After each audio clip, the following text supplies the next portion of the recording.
এবার পবিত্র কোরআনকে চ্যালেঞ্জ করে গভীর সমুদ্রে 400 ফিট গভীরে অভিযান চালালো গবেষকরা।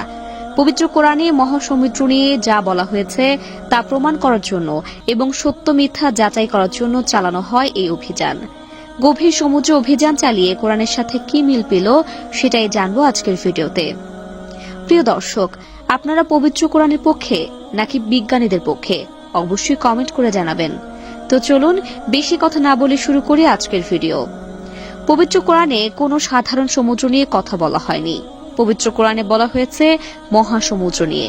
সমুদ্রের গভীরে কি রয়েছে, সমুদ্রের গভীরে একটা মানুষের জন্য কতটা বিপজ্জনক এবং সমুদ্রের তলদেশ আল্লাহ কিভাবে সৃষ্টি করেছেন, কিভাবে সমুদ্রের গভীরে প্রাণের সন্ধান রয়েছে, সবকিছুই পবিত্র কোরআনে উল্লেখ রয়েছে। কোরআনে বলা হয়েছে গভীর সমুদ্রের তলদেশে প্রাণের সন্ধান রয়েছে।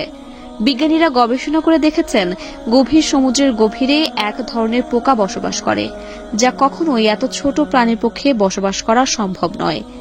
গভীর সমুদ্রের 400 ফিট গভীরে গেলে একটা মানুষের হৃৎপিণ্ড ফেটে যাবে, কিন্তু এই পোকা 1000 ফিট গভীরে বসবাস করে।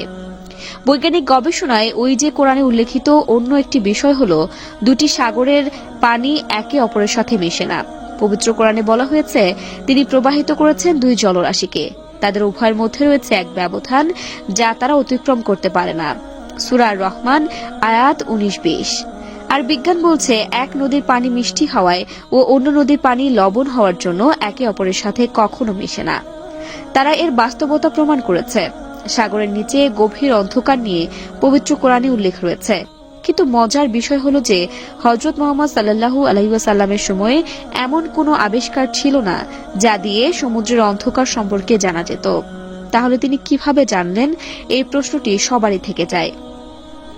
এর সহজ উত্তর হলো যিনি প্রিয় নবীর উপর পবিত্র কোরআন নাজিল করেছেন তিনি তাকে জানিয়েছেন গভীর সমুদ্রের গভীরতা ও অন্ধকার সম্পর্কে। এখন তো আধুনিক বিজ্ঞানের যুগ।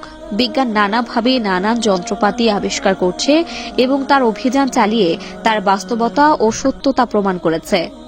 পবিত্র কোরআনে উল্লেখিত সকল বিষয়ে আধুনিক বিজ্ঞান একের পর এক সত্য প্রমাণ করছে। তারা পবিত্র কোরআনের ভুল খোঁজার জন্য মরিয়া হয়ে উঠেছে। কিন্তু যে পবিত্র কোরআন আল্লাহ নিজে বানিয়েছেন সেই কোরআনের ভুল কোনো মানুষের পক্ষে ধরা সম্ভব নয়। এই কোরআনে রয়েছে অতীত এবং বর্তমান আর ভবিষ্যতে ঘটার মতো দিক নির্দেশনা। দিন যতই যাচ্ছে বিজ্ঞানীরা ততই অবাক হয়ে যাচ্ছেন কিভাবে বিজ্ঞানের সাথে পবিত্র কোরআনের এত মিল হলো। তারা বিশ্বাস করে নিয়েছেন পবিত্র কোরআন মানব রচিত কোনো বই নয়, এটি আল্লাহর প্রদত্ত একটি আসমানি কিতাব। পৃথিবীর 4 ভাগের 3 ভাগ জল এবং 1 ভাগ স্থল, আর এই 3 ভাগের বেশিরভাগই দখল করে নিয়েছে সাগর ও মহাসাগর।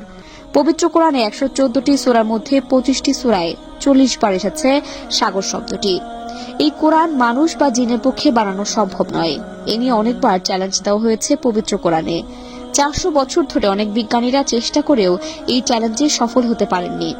তা দর্শক, আজ এ পর্যন্তই। আবার আসবো নতুন নতুন সব তথ্য নিয়ে। সে পর্যন্ত সবাই ভালো থাকুন, সুস্থ থাকুন। এতক্ষণ 24 ঘন্টা নিউজের সাথে থাকার জন্য ধন্যবাদ।